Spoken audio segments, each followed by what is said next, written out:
Coach, tough loss 4-2 on Sunday, the regular season finale to Angelo State. Let's start with the positives. Ty Taylor, really with the exception of a couple of starts this year, he's been solid. He was terrific on Sunday, I thought, too. And he gave us quality innings, and that's what we needed out of him today. In order for our team right now to win games, you got to have great starting pitching, and he's given that to us over the last 3 to 4 weeks. And I tip my hat off to him. And the other thing is I tip my hat off to their pitcher who just matched him. Unfortunately, we weren't able to get on the board and give him enough runs, but when he left the game, we had a lead. We went to our closer who's been our guy all year, and things just didn't work out our way for him. One pitch, I mean, we were one pitch away from getting out of that inning. But hey, you know, the regular season's over, and it's time to think about the postseason right now, and anything can happen there. We've seen it year in and year out, and we're just looking forward to traveling up to Amarillo. You've seen it year in, year out work for you and against you, haven't you? Oh, years sure. Past. Oh, sure. I mean, I've had teams and win 47 games and not go to a regional, and I had teams that, you know, had okay years, but then they played really, really hot in that conference tournament and won it and got to go to a regional. So it's just an exciting time for college baseball going into this tournament, because we know that the winner of it's getting the automatic, and that's really what we're going to need if we're going to have any shot of going to one. You know, I think 6 of his last outings, Brady Rodriguez, including today, has thrown scoreless.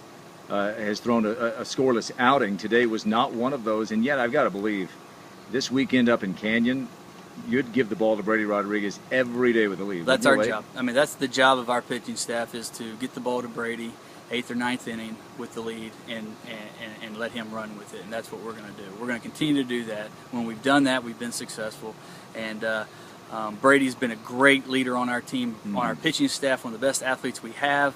What a great left-hander that has multiple pitches, and we're going to really need him and all of our staff this weekend to really combine to get these games going. And like I said, these 9-inning games with no run rule, we're going to need everybody.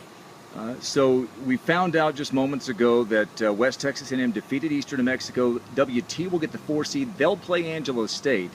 You guys, as the 5 seed, will now play Texas A&M Kingsville. Seems like a long time ago, but you went down to South Texas. You took 3 out of 4 at their place, and really the 4th game you could have easily won. That was a very close game, a 1-run game. So I would think there would be, as frustrating as this weekend was, you'd have to have some confidence going to Canyon. Well, and we did play very well that weekend. They have some very good pitchers, though, on their staff, and we pitched very well that weekend against them and matched them inning for inning and got some runs across the board, and we're going to have to do that again. We're going to have to match their pitching staff inning for inning, and then we're going to have to squeeze some guys across the plate to get a lead. And if we do that, we're going to have a chance. Our guys are confident to play in Kingsville, and we're going to be excited to get in there and battle with them, and looking forward to doing it. I would think there would be at least three very strong candidates: Carter Hahn, Aaron Lambricks, Ty Taylor, to start Game 1 on Friday. Have you made a decision? If not, what will go into that decision, and when will you make it? We'll probably make that decision on Wednesday, but those 3 pitchers right there is who we're going to look at and see who gives us the best help in the pen, because we're going to need one of those guys to help us out in relief. And so we just have to go back and look at the stats and see what kind of what Kingsville's been doing lately, and what these other guys have been doing, and who's our options for Game 2, win or lose. You got to look at that as well, and who's going to give you the best outing then too. So once we do that, we'll come up with a decision.